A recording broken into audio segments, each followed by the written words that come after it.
Hello everyone, welcome back to LARP Sidhe. I'm Faye, and today I'm here to do a review for Coeur De Mithril. So for those of you who don't know about Coeur De Mithril, I really hope I'm pronouncing that right. My French is on and off, depending on how tired I am. They are a LARP company based out of Quebec, and they sell weapons, arrows, other boffer type implements, as well as armor and accessories. They have a website and an Etsy page, both of which I will link down below. If you're in Canada, at least, I recommend shopping off their Etsy page because for some reason the shipping works out better. I'm not sure what's going on there. But yeah, I recommend going off their Etsy page because I looked at the shipping off their regular page and it was more expensive for some reason. So I'm going to start with what I purchased. And what the cost breakdown works out to. Part of the reason I went with Coeur De Mithril is because they have, in my mind, the absolute best price for arrows, especially if you're on a budget. So, let's just pull this up here. So, I ordered a 6-pack of LARP arrows in purple because, duh. I ordered them on June 14th, 2018. June 14th, and they arrived on June 10th, 2018. So, we actually had a bit of a panic with these because my ex stopped by to pick up my son, and he had brought them inside and tucked them in next to the door, but he forgot to tell us, and so we thought the post office just hadn't delivered them, even though they said delivered. We were freaking out a little bit, and then I called him and asked if he'd seen anything when he came to the front door, and he told me, so it was all good. Their pack of 6 arrows, and this is all priced in Canadian, which means in American it's even going to be a better deal. So the price breakdown, and this is in Canadian dollars, so in American dollars it's actually going to work out to be an even better deal than it already is. So the price breakdown is that they're $48 Canadian. The shipping worked out to $12 from Quebec to British Columbia, where I live. So from middle. The shipping worked out to $12, which takes it from Quebec, which is like above New York-ish area, to British Columbia, which is obviously above like Washington, California, that's the West Coast. And then the tax was $7.20 Canadian. Taxes are applied depending on where you live, so your taxes could be higher or lower. So my total worked out to $67.20 Canadian. Now what this means is that we worked out to a price breakdown after taxes and shipping of $11.20 per arrow, and before taxes it works out to $8 an arrow, which is one of the best deals out there for arrows. Most of them range in the $15 to $18 range per piece. Coeur De Mithril is one of the few sites I've seen where they include a grouping of arrows, and they have different price breakdowns or different numbers, and obviously you save more money when you buy in bulk. So I think they sell in batches of 6, 10, and then I think they maybe even have like a 100-pack if you're buying for a bunch of people and you want to break them up into patches. So they have really good deals on arrows, and their arrows, they've been making their arrows for 15 years. If I can figure out how to, I will insert a diagram of how they do their arrows somewhere in this space here, and I'm going to be quiet for a couple of seconds. Alright, so let's talk about the arrows. So I got this lovely bouquet of arrows. The purple is actually, in my mind, a little bit deeper and bluer than it shows on their website, which I am actually for, because this is the purple that is my life. This makes my happy little wood sprite inside very, very happy, because it's the color of like a beautiful blue-purple flower. It's like beautiful jewel tone purple versus the kind of redder purple that you see sometimes, and that I thought it was based on the website. So, just color-wise, I was very happy.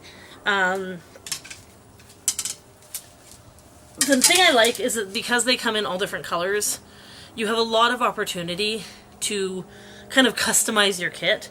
And also, it's really easy to tell these are my arrows when I go LARPing now. They are a little top heavy, but that does not affect their flight, and I will show you that in a bit here. They have like a standard fiber shaft, not like a wooden shaft or anything, and then just some nice plain black and white fletching, and then of course the the knock here, of course. So yeah, just in general, like at first look, they're very nice. They're nice and squishy. Like that is not gonna injure anyone who's not in armor, which I like. There is like some, you can tell they're custom made because you can see like there's bubbles a little bit just at the end here, but that's not a bad thing. Again, that means the foam is nice and soft and that it's going to recompress really easily. They have their little logo. I hope I can, if I can't capture it here, I will take a separate clip and insert it in this moment. So they have the little Coeur De Mithril logo right there right on the arrowhead, and yeah, they're a really nice quality arrow. The coloration, like I said, you can tell that they're handmade because they're not all identical in the blend of their coloration, but again, that doesn't take away from the arrows. And one of the nice things about Coeur De Mithril is they sell replacement heads and shafts, I believe. I will have to double check on that, but I believe they sell separate pieces. So if you break a shaft but you have a good head, or vice versa, you can replace them. So, just in general,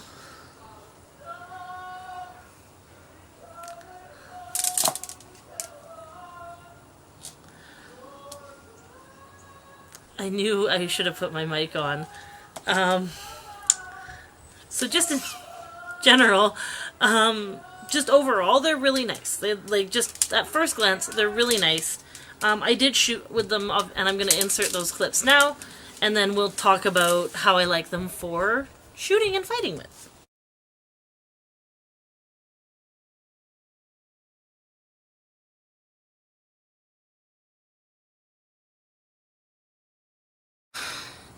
As you can see, the latex is still in good shape.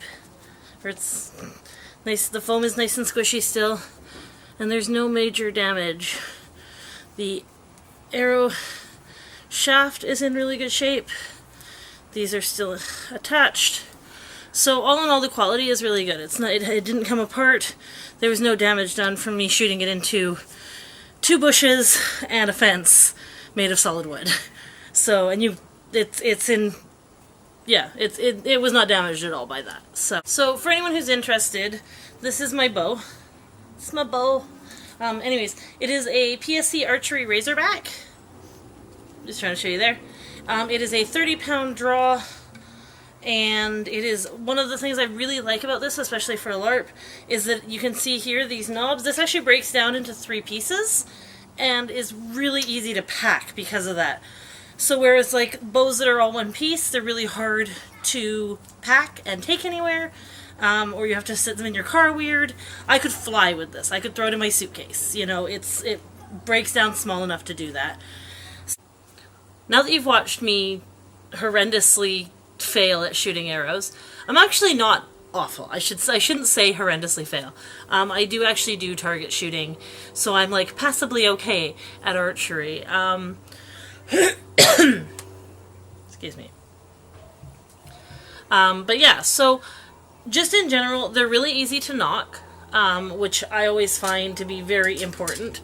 The fletchings are placed correctly and evenly so that you can easily place your black fletchings along here with your white fletching pointing out from the body of your bow, and they shoot really nicely.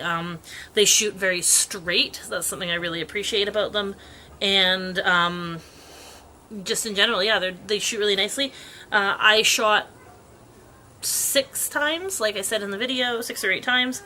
They shot into bushes, into solid wooden fences, and they did not get damaged. So overall, I'm really giving Coeur De Mithril like 2 thumbs up, 5 stars, love them. I'm actually going to be editing my review on their Etsy because I had not shot with them yet when I reviewed them, and I was a little bit annoyed with how long they took based on what the shipping time said on the website. But really, a month isn't a huge deal. Just make sure you order ahead of time, especially if you're ordering into busy season. So like if you're ordering in like June or like even May, June kind of thing, give yourself time. And like same with September because of Halloween, make sure you're giving yourself some time. But other than that, like I said, the ship time was the only real complaint I had about Coeur De Mithril. They were really responsive when I emailed them about like what was going on, why was it taking so long. I hadn't even received a ship notification, and the thing was that they took a while to ship because of how busy they were, but once they went out, they came very quickly. I think it was like less than a week for me to actually get them in my box, in my post office box. So, yeah, just in general, I'm really, really, really happy with Coeur De Mithril. I would recommend them absolutely 100% to anyone, especially if you're looking for arrows. Like I said, they have that 15 years of experience of making these arrows. They've done multiple prototypes, multiple releases, and this is the one that they've finally kind of done as their set. This is all the research we've done. This is all our years of knowledge built into an arrow. And I'm super happy with them. They shoot, like I said, they shoot really well, and they feel nice to work with. So yeah, there's my review of Coeur De Mithril, and I hope this was informative and helpful in your purchasing decisions. So the last thing I want to do before I go is send you guys over to another great channel. I'm going to be throwing these reviews in at the end of every video because I think it is so important to support my fellow LARPers in the community, and even just like other YouTube channels that I think are awesome that could use some attention, or that couldn't use some attention but I think are awesome anyways. So today, I'm going to send you over to Scott from Wandering Wolf Productions. Scott is new to LARP, but not new to gaming or to roleplay. He attended Armistice Arcane, where he played Frank Goyer, who was this apparently quite intimidating sentinel. I'm super excited to cross swords with Frank when I go in January because I'm what Frank hunts, essentially. Me and my buddies are what Frank likes to hunt, so that should be fun. But yeah, so Scott has done some awesome reviews on his time at Armistice Arcane. He did some interviews prior to his time at Armistice Arcane, and just in general, the content he's put out he hasn't done a lot, but it's good quality content, and I'm looking forward to seeing what else he does in the future.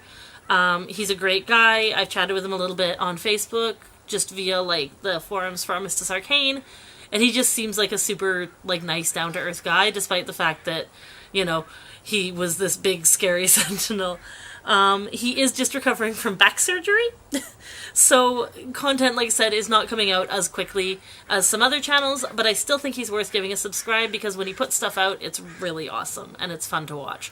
I've watched his 2 pieces on Armistice Arcane that he just posted recently, about Frank's story at Armistice Arcane, about 3 times each now, because I just really enjoy his content and watching his stories. So, give him a watch, and I hope you enjoy him as much as I do. So that's all for now. But always remember, whether you're a hero or a villain, always be excellent to each other. Talk to you later, guys. That's all for now, guys. Really?